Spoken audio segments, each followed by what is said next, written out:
बांसवाड़ा जिले के सज्जनगढ़ से आई ये खबर किसी क्राइम थ्रिलर से कम नहीं बल्कि हकीकत है और इतनी डरावनी कि सुनकर रूह कांप जाए।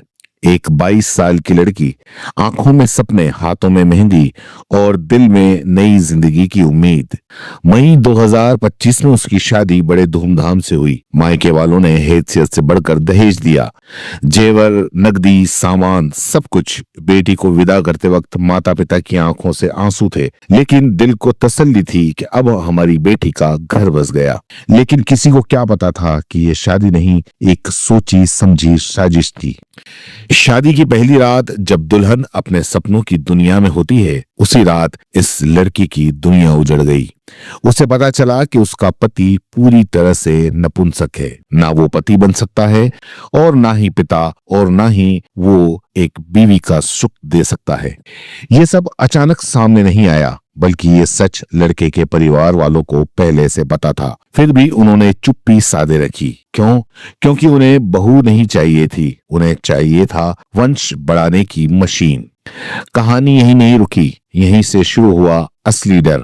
जब परिवार को लगा कि बेटा संतान नहीं दे सकता, तो जो रास्ता चुना गया वो इंसानियत को शर्मसार करने वाला था। लड़की का आरोप है कि उसके ससुर ने ही उससे शारीरिक संबंध बनाने की कोशिश की। दलील क्या दी गई? वंश चलाना है, घर का चिराग चाहिए। यानी बेटे की नाकामी छुपाने के लिए बहू की इज्जत कुर्बान करने की तैयारी थी। जब लड़की ने इनकार किया तो उसे समझाया गया, पीटा गया, गालियां दी गई, धमकाया गया। मानसिक और शारीरिक अत्याचार से टूट चुकी लड़की अपनी जान बचाकर मायके लौट आई। आज भी वो अपने ससुराल नहीं जा सकी, क्योंकि वहां उसे पत्नी नहीं, एक वस्तु समझा गया। उसने हिम्मत दिखाई और सज्जनगढ़ थाने में पति, ससुर और 13 रिश्तेदारों के खिलाफ केस दर्ज कराया। आरोप है कि रिश्तेदारों को भी लड़के के नपुंसक होने की सच्चाई पता थी, फिर भी जानबूझकर रिश्ता तय करवाया गया।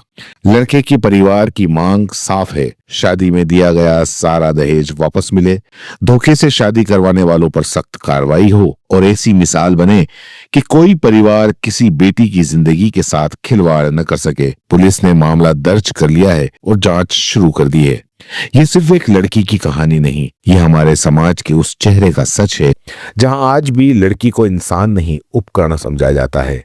सवाल ये नहीं है कि लड़का नपुंसक था, सवाल ये है कि क्या वंश के नाम पर किसी की बेटी की जिंदगी बर्बाद करने का अधिकार किसी को है?